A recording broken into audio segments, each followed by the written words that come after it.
What is up, guys? The enemy team have summoned a Rickcacus here, and today we are going to be showcasing one of the brand new exotics added into Destiny 2 with the just arrived Season of the Drifter.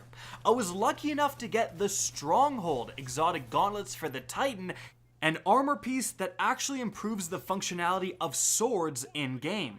We're going to be taking a look at how this exotic functions in PvP and in PvE, and so let's get started. But just before we do, guys, if you're looking for sick new headphones, I'm partnered with ASTRO, so check the link in the description down below. Clicking it will automatically apply a code letting you save some money and help the channel out. Definition of a win-win. Alright, now let's get started here with what the heck this exotic does. Well, its exotic perk is called Clenched Fist. Guarding with swords increases move speed and does not drain ammo. Shots blocked immediately after guarding will heal you.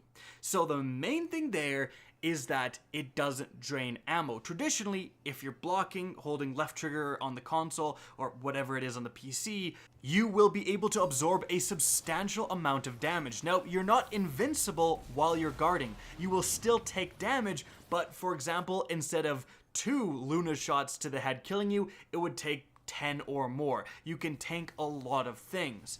But the trade-off is that it's going to use up your ammo, and considering with certain swords you're only going to get around 6 rounds essentially for your sword in PvP when you get a heavy ammo brick, well, that's not a lot of guarding time. You're going to be out of ammo in no time. This completely solves that problem. It lets you guard literally infinitely within the game, and taking damage actually doesn't lower your ammunition. You can, if you get 1 heavy ammo brick in PvP, if you get 1 brick on the ground in PvE, you can guard for the rest of the game. On top of that, you're now going to move faster while guarding, which is of course an advantage. You want to be guarding while moving up to an enemy, tanking all that damage, then when you're within striking range, actually hit them to deal damage. And it also helps that if you are attacked from the side, you're not paying attention, you can start guarding mid-gunfight and heal yourself from the damage you took when you weren't guarding. So a lot of things going on. How does it actually function with those bonuses? How substantial are those bonuses within the game? Well, let's actually take a look at that. Firstly, with the speed you get while you're guarding. So I was testing this just in a private match, and I was using the Black Talon. This is actually pretty important because the Black Talon, an exotic sword, actually shoots out sword projectiles. One of the best swords, arguably the best sword in the entire game right now. And when I was guarding, the ammo was lowering. I was like, what the heck is going on? Is it because I'm on heavy guard? What is going on? It turns out, specifically with the Black Talon exotic sword, the Stronghold Gauntlets do not work. You will still use up ammunition while guarding. And that's a huge downside. The Black Talon is something you really want to use when you're using a sword. That's the thing I wanted to use, and that is a huge detriment for the Stronghold, is that you can't use the best sword in the game with the Strongholds. So I really hope Bungie gets on top of that and fixes that. But switching to a different sword and looking at the movement speed, here is just me sprinting forward as a baseline. And then here is me walking forward guarding without these gauntlets. And then here is me walking forward guarding with the Stronghold Gauntlets. And you can definitely see a speed bonus here. In fact, we're going to put these side by side so you can see your movement speed while guarding with the Stronghold on the right and without on the left. Now there is a definite movement bonus, I get there quicker clearly with the Stronghold, but it's not insane. It's nothing absolutely game-changing, but frankly any bonus at all to your movement speed while guarding when you're utilizing this playstyle that comes with putting on these exotics is helpful, but just it's not an insane bonus. Alright, now moving on from there, let's talk about the Stronghold's performance in PvE. Well, there are definitely some scenarios in which Infinite Guard is very useful. Reviving a teammate, or just tanking damage. A lot of the times, if you're doing a certain activity, you are not trying to kill every enemy around you.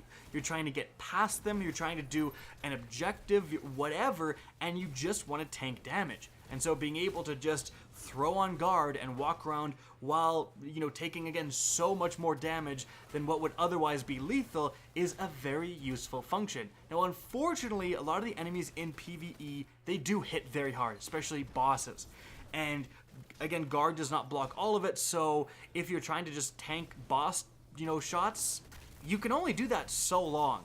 It will definitely have an expiry date, and what are you accomplishing by doing this? Distracting a certain enemy so that your teammates can shoot at him? Well, that actually is something that you may want to do. Simply tanking damage so that a teammate can get a revive, something like that. Again, that's something you may want to do. But a lot of these scenarios that I'm bringing up, although it is useful to have the strongholds in these scenarios, they're very niche. They don't happen a lot of the time. And I think that's something more effective. I mean, in the gauntlet slot, you could be using the Ursa Furiosas, where you're getting your super back for blocking. So you're still blocking, you have to use your super of course, but you're still blocking incoming damage, but you're producing orbs and you're getting your super back. You can turn it offensively. You can do so much more with another piece of exotic gauntlets. This one limits you to using a sword, and then specifically one aspect of the sword, which is guarding, which again, there are some useful scenarios, but they're not that numerous.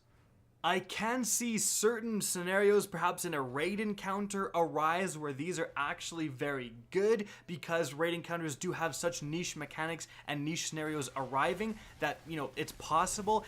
And I can also see that if you're the type of player who does really like using swords in PvE, strikes or whatever, and you are someone who just guards, walks up to an enemy and then smacks them, yeah, the strongholds are literally meant for you. But otherwise, there's definitely better options out there. Moving on to PvP. This is a really interesting one, because here, infinite guard and the entire scenario of walking towards someone, walking them down, and then striking them, that actually comes up, and you can pull it off with pretty reasonable success, as you're seeing by some of the background gameplay. People just don't know really what to do when you're walking at them, guarding, absorbing all of their shots, because they will have to reload with their hand cannon usually before they kill you. And also, you throw teammates into the mix in PvP, and things get really interesting. You're standing there blocking using no sword ammo, so you can do this pretty much all day. You will obviously eventually die, but pretty much all day, your teammate behind you is just picking off all the people shooting at you. And if they stop shooting at you and start shooting at your teammate, well then you just start walking forward, or you're probably walking forward already at that point, and then they've got to decide, holy crap, this guy with the sword is getting really, really close. Do I shoot at him, or do I shoot at the teammate behind that's shooting at me? It actually can create some pretty advantageous scenarios for both you and your teammates. Someone just standing there guarding, distracting all the enemies. Like, it really actually does help win certain gunfights.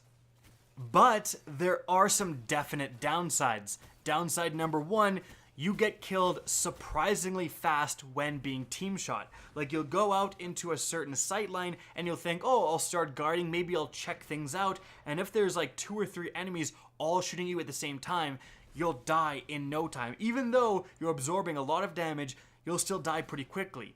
Now, because of this, always use heavy guard. You still use no ammo for better guards, so use the best, most damage absorbing guard you possibly can when using these exotics. It will help, but again, you're not invincible.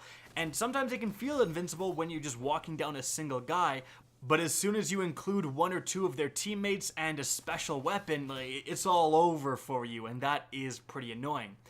Also, you do have this extremely short period of time between when you're blocking and tanking all the damage, and then when you have to swing, and you can't possibly block anymore. And what happens is, well, this scenario right here I'm going to show you. There's 2 guys here, I'm walking them down, break my guard, swing at the one guy, kill him, go back to guard. I'm doing everything right in this scenario. My health goes basically back completely full because of the exotic ability. Then I swing at the next guy. He's a little bit further than I expected. I go to swing again, and I just die to a Lunas. So think about that. I'm basically full health guarding, and I go for swing, and on that second swing, I'm already dead from a hand cannon. So, balance issues aside, this is not the video to discuss, the balancing of these weapons. The fact that people can do that to you, can Lunas howl you down in a fraction of a second, as soon as you break guard, kind of shows the downside of not just these exotics, but using a sword in general, right? If I could block with a shotgun, this would be so much more effective, right? But I can't, unfortunately. Or I should actually say, fortunately, oh my goodness, I wouldn't want that in the game, but still you see my point.